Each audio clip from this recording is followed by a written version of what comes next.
Le musée du Quai Branly Jacques Chirac à Paris accueille depuis le 5 avril, et cela jusqu'au 17 juillet, une exposition exceptionnelle dénommée Sur la route des chefferies du Cameroun, du visible à l'invisible, conçue par Sylvain Njash Nzefa. C'est une exposition qui vous plonge dans les fondements cosmogoniques de la société des Grassfield, qui navigue entre le réel et l'imaginaire. C'est à travers l'installation que nous avons ici dans cette exposition, vous avez une architecture traditionnelle, une organisation spatiale qui reflète les fondements de la société, composée surtout de ce dialogue entre les vivants et les ancêtres. Et aussi dans ce monde des vivants, vous avez une connexion souvent entre les hommes et les animaux, d'où la naissance du totémisme qu'on retrouve un peu partout dans certaines sociétés traditionnelles en Afrique. Un grand nombre de chefs traditionnels du territoire des Grassfield participent au rayonnement de leur culture en mettant à la disposition des visiteurs des objets dont ils se servent au quotidien.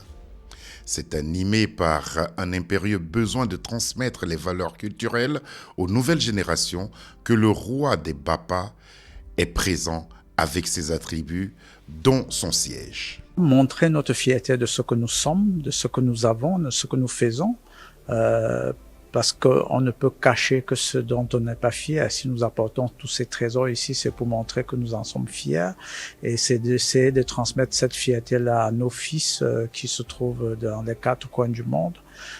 C'est de dire que c'est un patrimoine, c'est des techniques, nous avons des artisans, nous avons des artistes, nous avons un patrimoine vivant que nous utilisons toujours.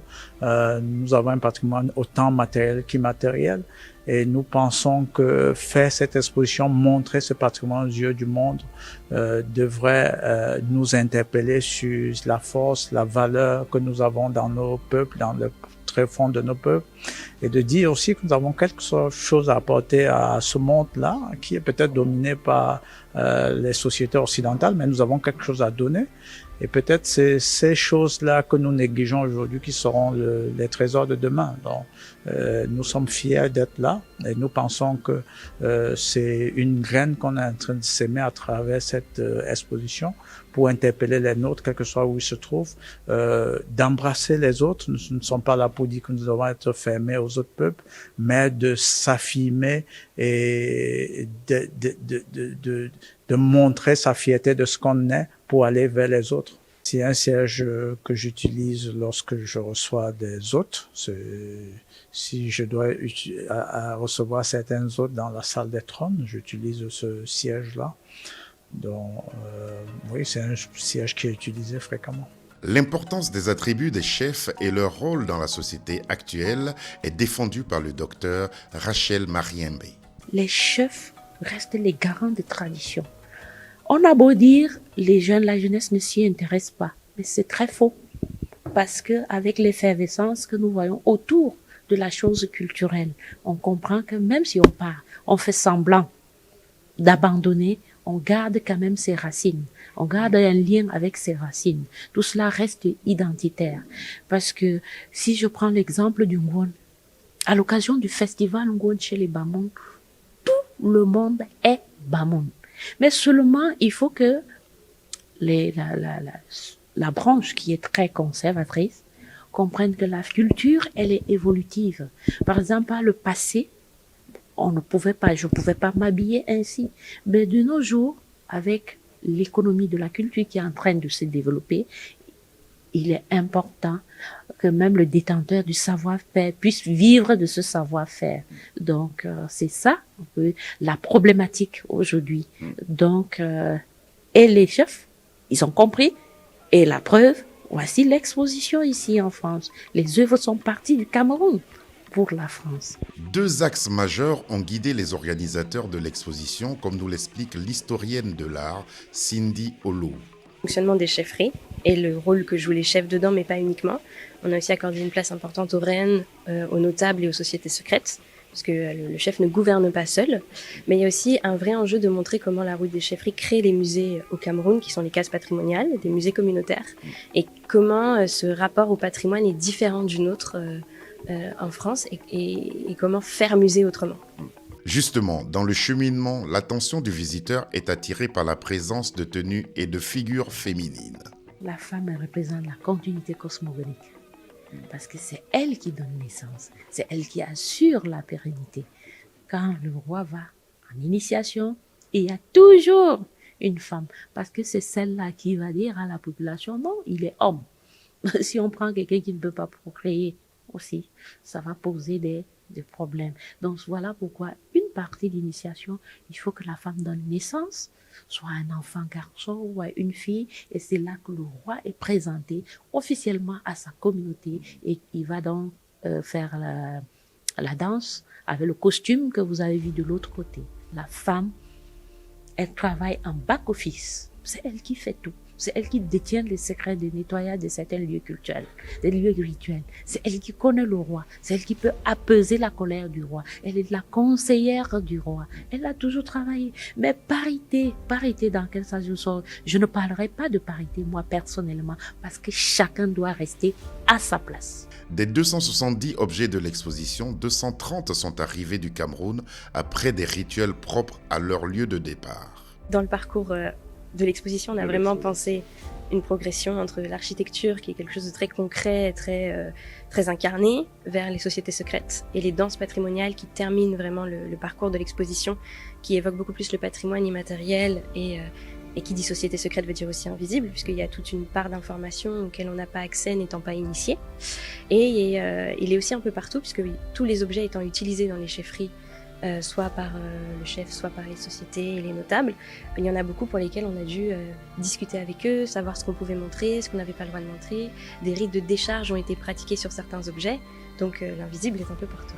Il y a eu des pratiques, des rites autour des œuvres. Les détenteurs ont fait des rites pour qu'on puisse travailler. Et de deux, pour montrer aussi l'apport, il y a eu transfert des compétences. Parce que pendant qu'on sélectionnait des œuvres, chaque chefferie prêteuse avait l'obligation, on ne leur a pas laissé le choix, avait l'obligation de désigner une personne que nous, on a formée pour pouvoir assurer la suite du travail qu'on avait commencé. Et il y en a qu'on a désigné et qui ont suivi le processus d'emballage des œuvres du début jusqu'à la fin. Toutes les démarches administratives, toutes les démarches traditionnelles, on les a formées parce que nous ne le faisons pas pour nous, c'est pour les Camerounais. Les objets étant utilisés en contexte rituel et cérémoniel, on ne peut pas les présenter comme un objet qui serait patrimonial sous vitrine dans un musée. C'est l'exemple du totem éléphant de Bafou, où le notable, l'objet étant tellement important, tellement chargé magiquement, spirituellement, on peut dire, le notable est venu l'installer, puisqu'on n'avait pas le droit de le toucher. Il a procédé à des rites avant de monter le totem, il a ensuite procédé à des rites après l'avoir monté, pour que l'esprit du totem ne soit pas en colère et qu'on puisse le présenter dans des bonnes conditions. Des personnes de bonne volonté et passionnées de l'art camerounais, telles que M. Alain Taeb, ont contribué à l'acheminement des pièces et au succès annoncé de l'exposition. Cette exposition, il y a un alignement des astres. Il se trouve que c'est la culture bamiléké du Cameroun qui a donné lieu à cette exposition. On a apporté sur Paris tout ce que comprenait, c'est la richesse de cette culture bien particulière pour ceux qui connaissent le Cameroun. Et donc j'avais un lien naturel qui s'était créé il y a plus de 40 ans avec cette région-là. Donc quand le Quai Branly a décidé de faire cette exposition, eh bien le Quai Branly m'a contacté en me disant, voilà, est-ce que vous ne voulez pas nous aider, vous qui êtes au Cameroun? Il fallait transporter ces œuvres extrêmement fragiles, de valeur inestimable, les conditionner, les mettre dans les avions, les faire arriver. Donc ils ont pensé à nous. Et puis quel honneur d'être ceux qui ont permis de voir ces œuvres. Vous avez remarqué qu'elles étaient belles et en très bon état. Et donc on aura à les ramener au Cameroun, bien évidemment, à la fin de l'exposition, dans quelques mois. Sur la route des chefferies du Cameroun, du visible à l'invisible, est-elle une représentation de toutes les cultures traditionnelles du Cameroun? Ici, ce qu'il faut retenir, c'est le résultat d'un travail que nous avons commencé dans la Grassfield il y a 20 ans. C'est un travail qui vous montre la richesse. Déjà, vous imaginez, sur 2000 mètres carrés, nous présentons quelques éléments forts de cette société, pas la totalité. Et je le répète, nous poursuivons ce travail.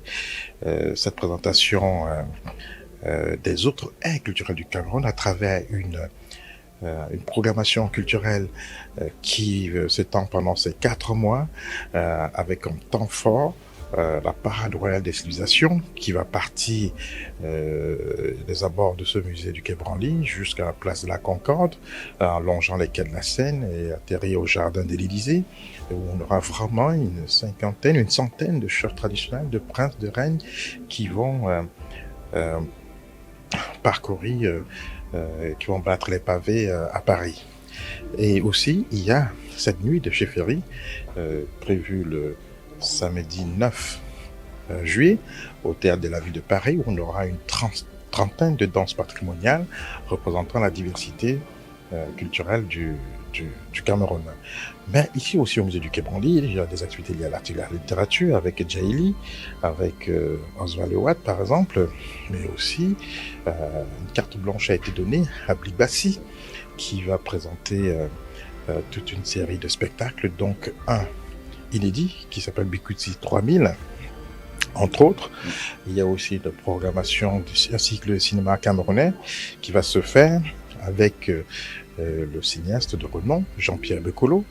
Vous constatez que ce travail que nous avons fait, que le musée de Quai Branly a trouvé d'intéressant avec son concept de carte patrimoniale, avec ce label qui existe, a permis de pénétrer cette institution et en fait d'ouvrir et d'attirer d'autres secteurs de la culture, des industries culturelles du Cameroun que on va présenter ici pendant 4 mois.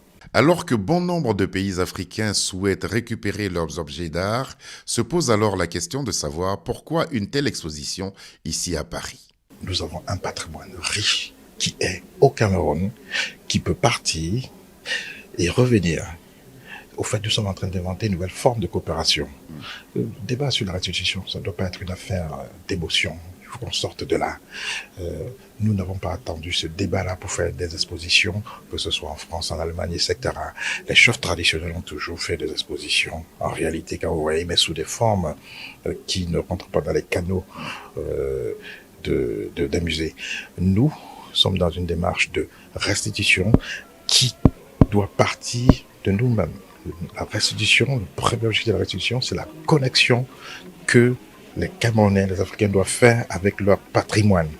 Une fois qu'ils auront bien compris la nécessité, la compréhension de ce que c'est que, par exemple, ce masque, ils comprendront la valeur, son utilisation par des sociétés, par des hommes et des femmes qui sont dans des sociétés coutumières et comprendront la nécessité de la restitution.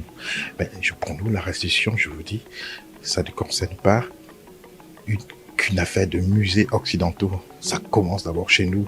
Si nous, on ne peut pas apprécier ces objets qui sont dans des pays, dans des grands musées occidentaux et qui n'ont plus de valeur réelle, parce que la vraie valeur, c'est quand ce masque, il est porté. Quand il est porté par votre père, par votre cousin, par votre tante.